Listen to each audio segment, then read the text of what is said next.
Hello ছোট্ট বন্ধুরা, আজকে আমরা শিখব বাংলা বর্ণমালার অ থেকে দীর্ঘ পর্যন্ত।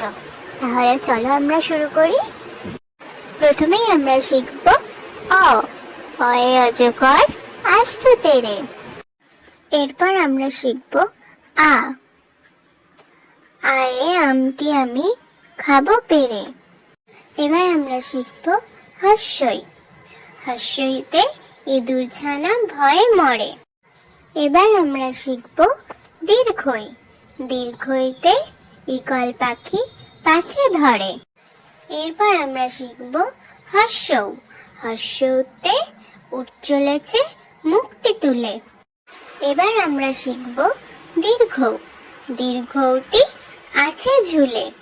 তাহলে ছোট বন্ধুরা, আজকে এই পর্যন্তই। আবার দেখা হবে সামনের রবিবার পরের ভিডিওতে। আমার ভিডিও তোমাদের ভালো লাগলে ভিডিওতে লাইক, কমেন্ট ও চ্যানেলটিকে সাবস্ক্রাইব করে দিও। পাশে থাকা বেল আইকনটিও প্রেস করে দিও। রাধে রাধে।